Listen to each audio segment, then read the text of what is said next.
Aaron Heintzelman here with D2Football.com. I am talking with Bill Powers. He is the voice of the Midwestern State University Mustangs. Bill, thank you for joining me today on my blog. I appreciate it. Thanks for having me. Well, let's get right into it. We're talking some Midwestern State football. They're obviously going up. They're hosting this week Northwest Missouri State University in a big Super Region 4 matchup. I think everyone knows Midwestern State has a great offense, leading the nation in scoring, in the top 2 or 3 in total offense, or is it the other way around? One or the other. They're great on offense, and we'll talk defensively here in a few minutes. But who's the big players in that big offense you guys have down there in Wichita Falls? Well, you have to start at the quarterback position, and Harlan Hill finalist Brandon Kelsey is a great dual-threat quarterback.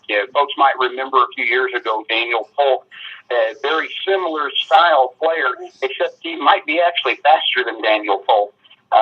He is a young man that, after redshirting as a freshman, the coaches had to find a spot to get him on the field, and he actually would show up as a wing back or a backup running back late in some ball games just to get him on the field and get some playing time because he was behind Zach Eskridge, who also had nice runs for Harlan Hills because of his passing abilities. Yeah, now, what's his name? Kelsey. I was reviewing his stats here today. He completes nearly 70% of his passes, a pretty outrageous number. But like you said, he's a dual threat guy, and he seems to be is he a run first kind of guy? Do you guys run the option down there? How's he racking up so many rushing yards?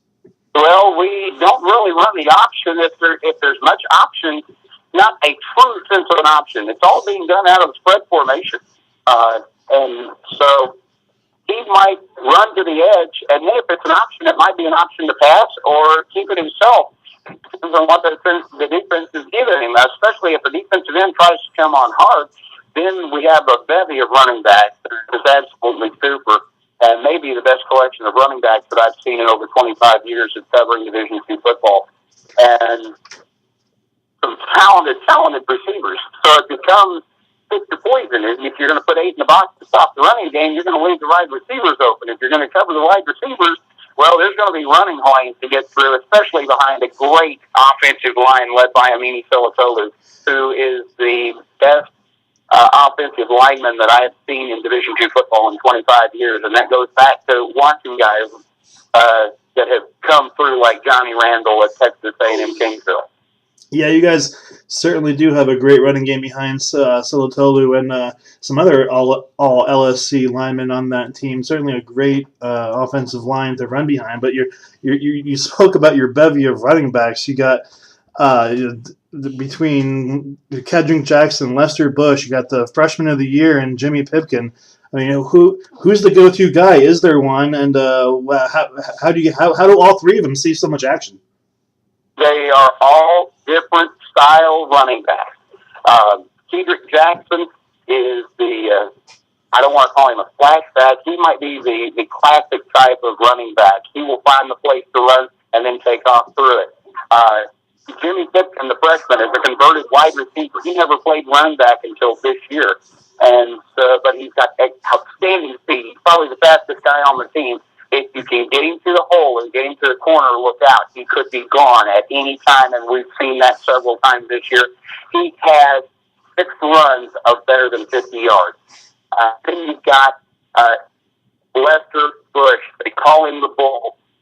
He hasn't been stopped yet from inside of 3 yards. If the Mustangs need 3 yards to go, they'll hand you the ball, and he gets it. I mean, MSU is 6 of 8 on 4th down conversions, and 5 of those were inside the 2-yard line going in on 4th and goal. And not only converted, but, you got the touchdown out of it because a couple of them, they were actually needing just a yard to get a first down, but instead get touchdowns. Now, you talk about going for it on 4th down and inside the 2 or 3 yard line. I didn't look at this today, but I remember hearing just a pretty incredible stat. You get, well, that's my daughter Macy. Don't mind her. You guys are just incredible down in the red zone, aren't you? Aren't you scoring touchdowns nearly every single time down there? Yes, we've only had 3 field goals when we've been inside of the red zone. In fact, we've only been stopped 3 times inside the red zone, and that happened in the last 3 weeks of the season, and 2 of those were in gales, really, that the wind was blowing so tough.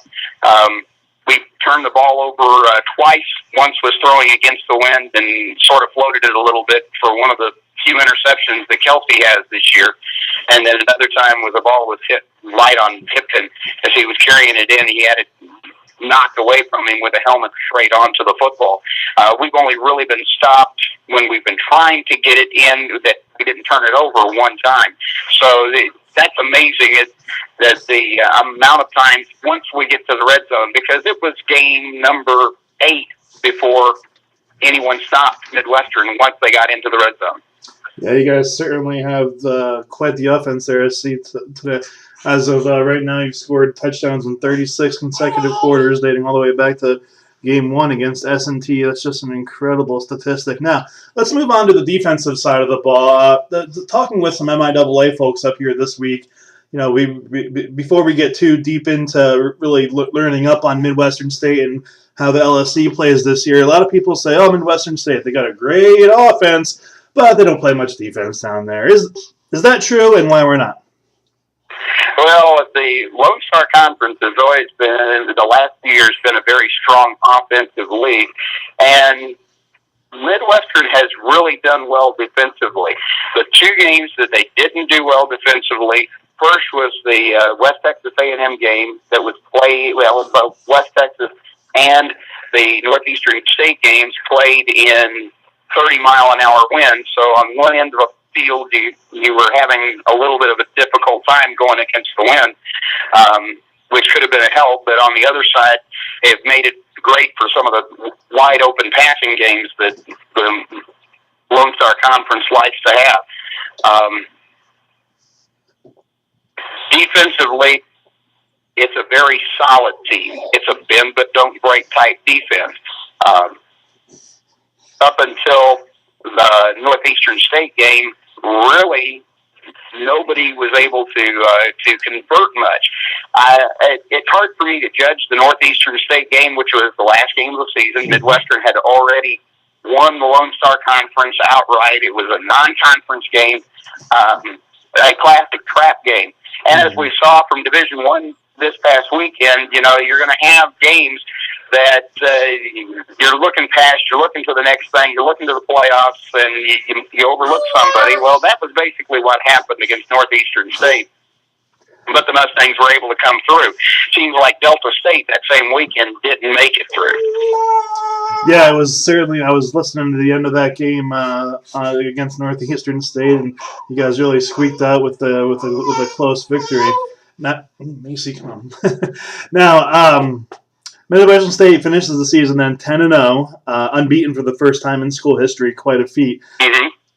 Now the LSC has had unbeaten teams come out of there before, and excuse you, and especially recently has had a bit of a trouble getting past MIAA teams in the playoffs. In fact, they're 0 for their last 6, dating back to since 2007. What's it going to take this week for them, and most of those games coming against Northwest Missouri State, what's it going to take this week for Midwestern State to get off that hump and get past Northwest Missouri?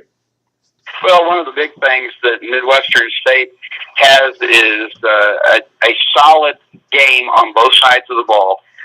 Defense is a strong defense. We've got several capable players, especially in the secondary. I think that might be Midwestern State's strength. You see folks pass on them, but a lot of times that's because of the way the defense is designed. We also have a strong end in Kevin Burdo. I think he might be the unsung hero of the team. He is the team captain. But then guys like Romy Blaylock, who's a transfer from Baylor that came in, who has played phenomenally. Nico Conway, who also is one of the 3 main secondary players at corner, because we have 3 corners that will interchange and spin around. The Mustangs really do a great job in getting different personnel packages on. I think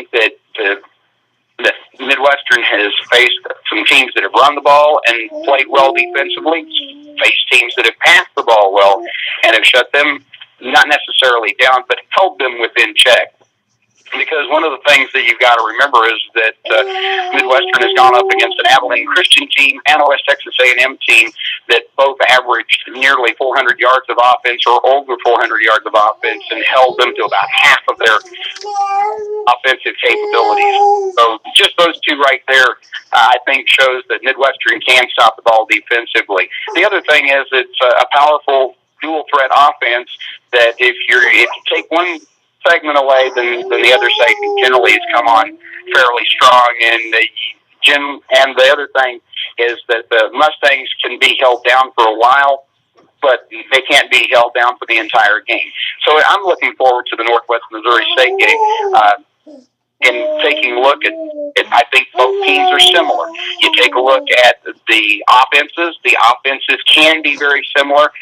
Northwest Missouri may pass more than Midwestern. Midwestern runs a little bit more, but you take a look at the raw numbers and you'll see that they are very close in the national rankings where they stand statistically, not just on offense, but on defense as well. So there might be 20 yards of total defense between the two schools, the difference. So it should be a very even and very close match. Now, you said you've been in Division II football 25 years. I understand you've only been with Midwestern State since 2005. What other schools have you been a part of in your time in Division II? Well, I was also at Texas A&M Commerce, or when I started East Texas State, for many, many years. And I've grown up, so to speak, with the Lone Star Conference. I got a chance back in 1987 to be with East Texas when Texas A&I at the time, now A&M Kingsville, had the great running back core of Heath Sherman and Johnny Bailey.